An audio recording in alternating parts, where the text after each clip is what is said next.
नमस्कार. नमस्कार. सुधारित तंत्रज्ञान या युट्यूब चॅनलमध्ये आपलं सर्व शेतकरी बांधवाचं मनापासून स्वागत आणि धन्यवाद. शेतकरी मित्रांनो, आज आपण आंब्याच्या बागेमध्ये आहोत.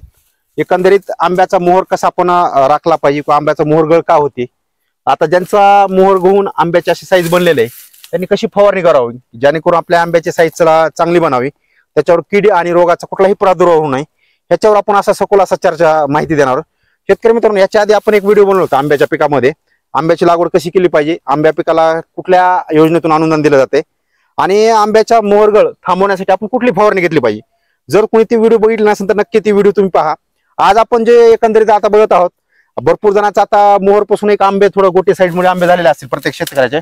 आता आपण ह्या बागेमध्ये सुद्धा शेतकऱ्याच्या आलात, आता यांचं मोहर थांबलाय आणि मोहरगळ बी भरपूर झालेले यांचे, आणि त्यानंतर तुम्हाला आंब्याची साईज सुद्धा दिसत असेल, काही ठिकाणी आंबे झालेत. आता एकंदरीत ह्या शेतकऱ्याचे किती झाड आहेत व यांनी कसं नियोजन केलं हे आपण थोडी चर्चा करू. नंतर आपण याचा स्पेसिफिक असा सल्ला देतो की तुम्हाला आपल्या आंबे जर असे लागले असतील याला कुठली फवारणी घेणं गरजेचं आहे, कुठली कीड आणि रोग येतात आणि याला पाण्याचं व्यवस्थापन कसं करणं गरजेचं आहे, ह्याच्यावर आपण सखोल चर्चा येणार. पूर्ण नक्की व्हिडिओ पहा. आपल्याकडे एक आज प्रगतशील शेतकरी आहेत, युसुफ बडगाव, तालुका केज, जिल्हा बीड मधले आहेत शेतकरी. आता यांची 2-3 वर्षापासून बाग आहे. एकंदरीत यांची झाडं किती आहेत, ही कशी काळजी घेतात बागाची, हे आपल्याला नक्की सांगतील. नमस्कार. नमस्कार. हॅलो, मी राजलिंग महालिंग पाटील, युसुफ बडगाव येथील माझी ही बाग आहे. माझी बाग एक हेक्टर आहे. ही 15 बाय 15 वर मी लागण केलेली आहे याची. तर हे झाड आता सध्या 5 वर्षाचे झाड आहे ते, आणि गेल्या वर्षीपासून मी याचं उत्पन्न घ्यायला सुरू केलेलं आहे. तर हवामानाच्या बदलामुळे अथवा कीटकाच्या उपद्रवामुळे यावर्षी जरा नुकसान झालं. तर मी ही ज्यावेळेस फवारणी केली, तौर लागायच्या आधी म्हणजे मोहर लागायच्या आधी फवारणी केली, त्यावेळेस बुरशीनाशक, साप आणि एक आयुर्वेदिक दिलता आणि गोमूत्र आणि हे लिंबोळी अर्क याची फवारणी केली. तर तौर मोहर चांगला फुटला आणि नंतर दुही काही फिरली होती. दुही फिरली, त्याच्यामुळं खूप नुकसान झालं. नंतर दुसरी एक फवारणी घेतली, अशीच घेतली, ती दुसरं नाही घेतलं. आणि माझं कारण एकच आहे की फक्त सेंद्रिय करायचं होतं मला. हे सेंद्रिय रासायनिक करायचं नव्हतं, सेंद्रिय करायचं होतं. त्याच्यामुळं औषध जरा सेंद्रियाला एवढा रिझल्ट तात्काळ भेटत नाही, म्हणून असं झालं असेल असं मला वाटतंय. पण तरीही प्रयत्न केल्यावर सेंद्रियाला म्हणजे सक्सेस होणारच आहे. तर आता यावर्षी थोडं चूक झाल्यामुळं आहे, पण तुम्ही सांगता तसं आम्ही करू. शेतकरी मित्रांनो, आता ह्यांनी एक त्यांचा अनुभव सांगितला. आपल्याला सेंद्रिय आंबा करण्याचे एक महत्व त्यांचं सांगायचं म्हणजे ऐकायला मित्र, आपण जर सेंद्रिय आंबा खाल्ला की त्याची टेस्ट गोडी अतिशय चांगली असते आणि मार्केटमध्ये भाव चांगला असतो, आरोग्यासाठी चांगलं, आरोग्यासाठी बी चांगला असते, त्याची गोडी चांगली असते. शेतकरी मित्रांनो, आज जर बघितलं सेंद्रिय मालाला भरपूर अशी मागणी आहे. आपण जर थोडं रासायनिक थोडं सेंद्रिय जरी केलं तरी आपलं चांगलं उत्पादन येते. परंतु आपण सेंद्रियकडे जात असताना किंवा रासायनिकाचा दोन्हीचा वापर करत असताना योग्य सल्ला घेऊन करणं गरजेचं आहे.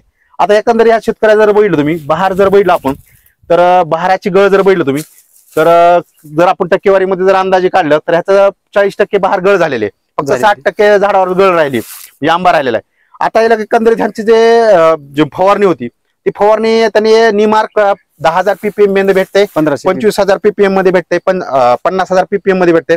आता याला स्ट्रॉंग ppm असलेलं निमार्क मारायचं तुम्हाला. आता 10,000 ppm चं मारा तुम्ही, 25,000 ppm, आपण 1500 मारलं ते एकदम लोल जास्त जितकं मारतात. आता ही सगळ्यात जास्त बाहेर गळण्याचे कारण म्हणजे रसशोषक किडीमुळे, दुसरं म्हणजे दुहीचा असणार प्रादुर्भाव, तिसरं म्हणजे बुरशीजन्य रोगावर, आणि तिसरं म्हणजे सगळ्यात महत्वाचं कारण म्हणजे आपलं अति पाणी. जर बहाराच्या स्टेजमध्ये तुम्ही जर अति पाणी दिलं झाडाला तर बहार गळ होती, कारण की मुळी स्टॉप होऊन जाते झाडाची.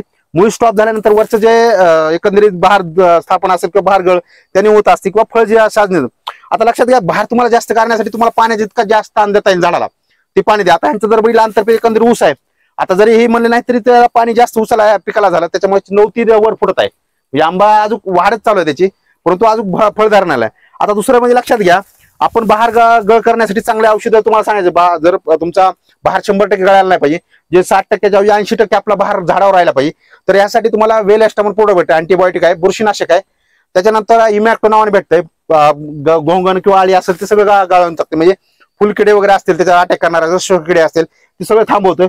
त्यानंतर तुम्हाला सगळ्यात महत्वाचं 12 खत घ्यायचे, त्याच्यामध्ये 12 खत किंवा 19 खत घ्या. जरी तुम्हाला खत घेणं शक्य नसेल तर झाडाच्या खाली ड्रिंचिंग करा, हुमिक ऍसिड सोडायला प्रयत्न करा, खत सोडा. आता बघा लक्षात घ्या, आणि दुसरं सगळ्यात महत्वाचं, आता ही त्यांची बाग अतिशय चांगली आहे, परंतु शेतकरी मित्रांनी एक छाटणी केलेली नाही. जर तुमचा 1 वर्षाच्या पुढे आंबा असेल तर छाटणी करा, 100% विसरू नका, छाटणी करा. छाटणी केल्यानंतर काय होतं की आंब्याची हाईट चांगली होती आणि फुटवा जास्त निघतो झाडाचा. आणि फुटवा जास्त निघाला की आपलं उत्पादन. आता लक्षात घ्या, आपला हेतू काय असतो, एखादं पीक लावलं तर आपल्याला जास्त उत्पादन मिळणं.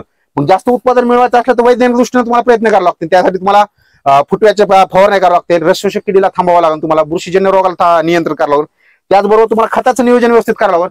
आता काय काय ठिकाणी बागा जर बघायला गेलं तुम्ही, आता बोर्ड पेस्ट काय काय जण लावतात बघा, कारण की खोडकिळा येत नाहीत. आता भरपूर जणांच्या बागा असते, त्यांनी बोर्ड पेस्ट लावा, जेणेकरून तुम्हाला घरच्या घरी तुम्ही मुर्ची चुना ही घेऊन आपण लावू शकतो, ज्याने खोडकिळा होणार नाही, भिंका रोग होणार नाही, असे रोग सुद्धा आपण नियंत्रण करू शकतो. आता हे लक्षात घ्या, जर तुमच्या गोटी टेजमध्ये जर आंबा असेल तर ह्याच्यामध्ये सगळ्यात महत्वाचं म्हणजे ह्याच्यावर रसशोषक किडीचा अटॅक जास्त होत असतो, कारण कवळी झाडा फळ असल्यामुळे. ह्यासाठी रसशोषक किडीच्या नियंत्रण करण्यासाठी तुम्हाला इस्टाएक्स म्हणून औषध होतं, आंतरप्रवाही कीटकनाशक आहे, ती एक घ्यायचं तुम्हाला. त्यानंतर बुरशीनाशक घ्यायचे, डायमोक्झा सारखे बुरशीनाशक घ्यायचे, जेणेकरून की आंतरप्रवाही बुरशीनाशक आहे की तुम्हाला आंब्याला कुठलाही बुरशीचा प्रादुर्भाव होणार नाही. त्याच्यानंतर तुम्हाला वाढीसाठी तुम्हाला 12 सारखे खत घ्यायचे.